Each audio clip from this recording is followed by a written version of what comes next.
NFL players are basically superheroes at this point, right? You're talking about a guy basically playing on one leg, 5 weeks removed from having screws put in his ankle.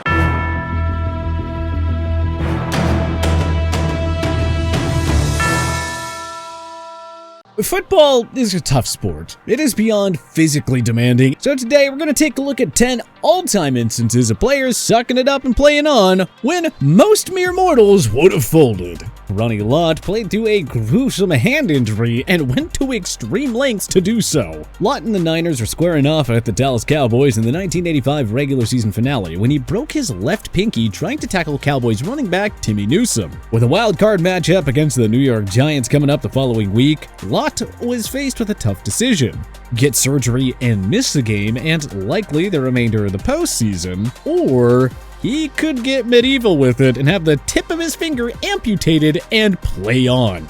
And play on he did. Unfortunately, though, without much payoff, as his Niners were jettisoned out of the playoffs by New York, and Lott was left with nothing to show for his brave sacrifice. The San Francisco safety has since explained that he had some seller's remorse after the decision, telling the AP in 1986, "I was trying to laugh it off, but I felt sick. I tried to stand up, but I broke into a cold sweat. It was just a total shock. I thought, oh man, I should have had the pin put in. We are losing the compassionate side of sports. We are becoming gladiators.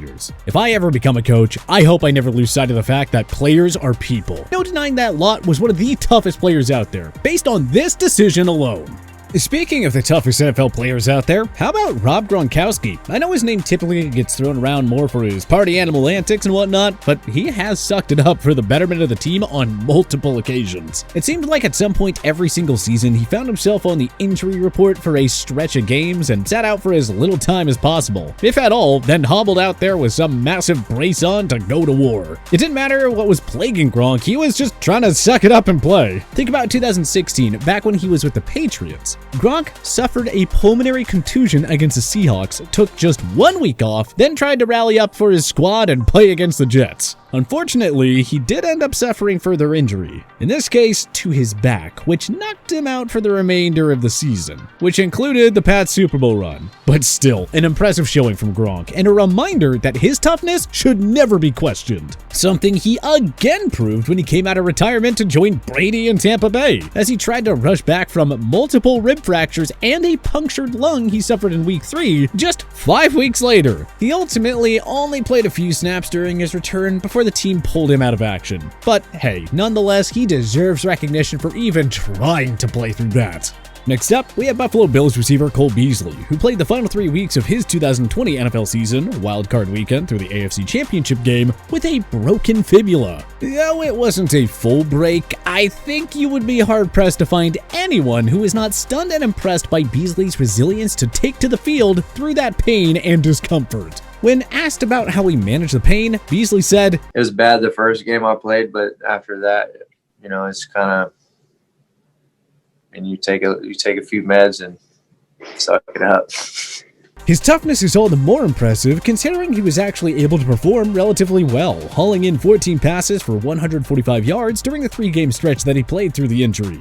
Speaking of a wide receiver who played through a broken leg, we would be remiss not to mention Terrell Owens, who single-handedly nearly won a Super Bowl for the Philadelphia Eagles while playing through a fractured fibula. Owens sustained his injury in mid-December leading up to the Eagles' playoff run, when Cowboys safety Roy Williams took him down with a nasty horse collar tackle. To make matters worse for Owens and the Eagles, it wasn't just the fractured fibula that he had to contend with either. He severely sprained his ankle, which is a beast to deal with in and of itself. This was a devastating blow to an organization that had lost 3 consecutive NFC title games, and had brought Owens in as the missing piece to get them over the hump, especially considering that the team was sitting at 13-1 on the back of T.O.'s 77 catches, 1,200 yards, and 14 touchdowns. The team, however, rallied around their injured star and made it to the Super Bowl. And Owens decided that he had to at least try and play. And oh boy, play he did. He played 86% of the team's offensive snaps and caught 9 passes for 122 yards, leading all receivers. The Eagles ultimately came up just short, but it was through no fault of Owens, who, according to Randall Gay, the Patriot tasked with covering Owens for a large chunk of the game, looked like he didn't lose a step at all.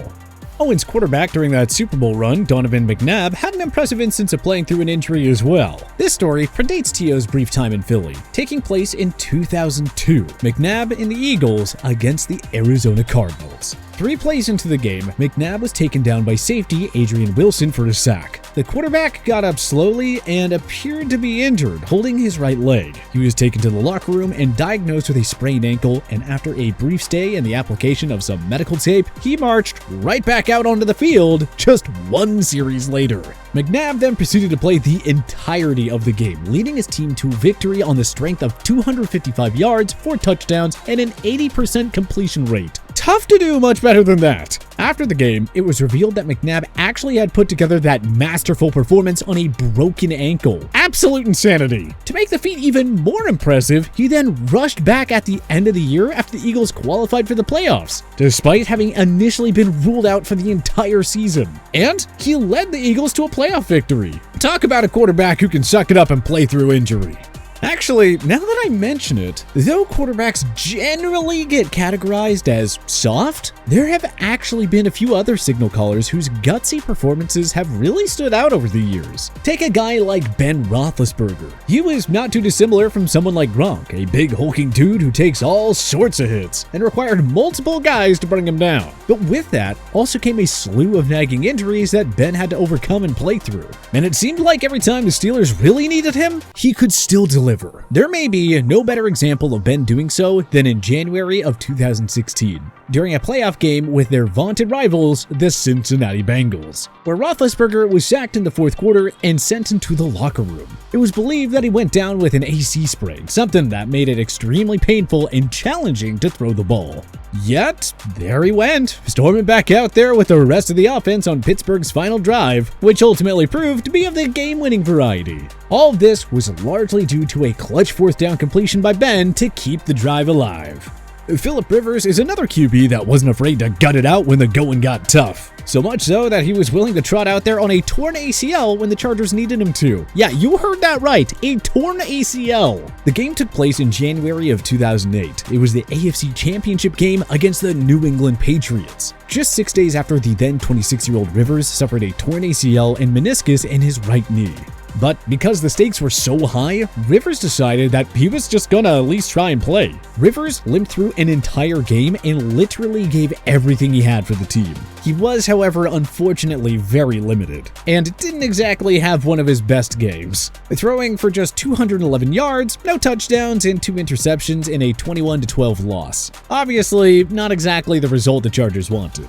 But from that moment on, he was solidified as one of the league's toughest players. Even more so because of his unwillingness to lean on the injury as an excuse for his performance. It kinda buckled a few times in the game, but I was really thankful.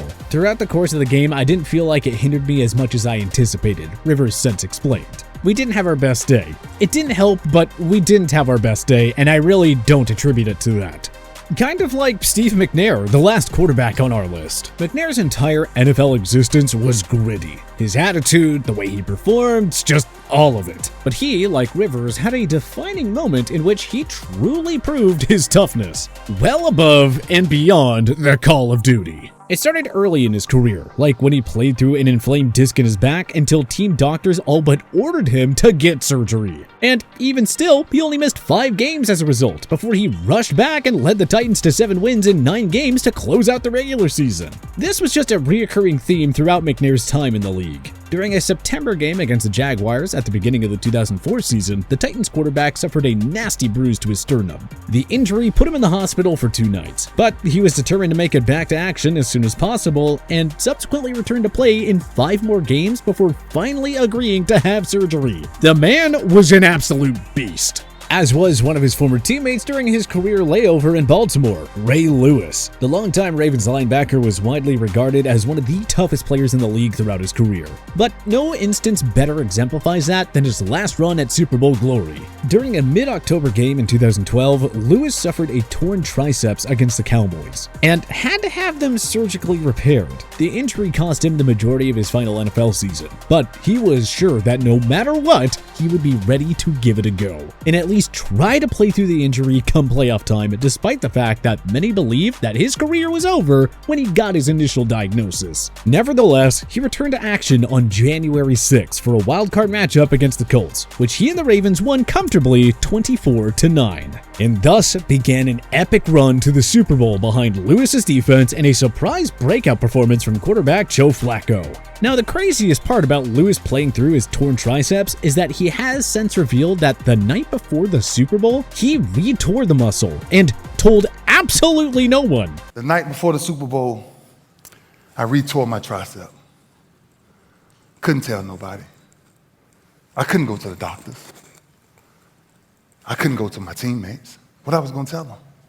That I can't play. Lastly, we have another Hall of Famer, Emmitt Smith. Smith had a reputation for being fearless and tough throughout his career, and the guy absolutely proved it in spades during a January matchup with the division rival New York Giants. He carried the ball 32 times for 168 yards in a 16-13 overtime win, all while battling a dislocated shoulder, which he suffered in the second quarter at the hands of Giants safety Greg Jackson. That battered wing also didn't stop him from hauling in 10 catches, one of which was for a crucial touchdown in the otherwise low-scoring affair. Just a legendary performance from a legendary player. But which NFL player do you think sucked it up the most when playing through a nasty injury? Was there anyone that we missed? Let us know in the comment section below. If you like this video and learned a thing or two, clicking the like button helps out a ton. And hey, we appreciate it. If this is your first time coming around to TPS though, subscribing is a great idea, because we put out videos like this every single day. But as always, thanks for watching, and we'll see you guys next time.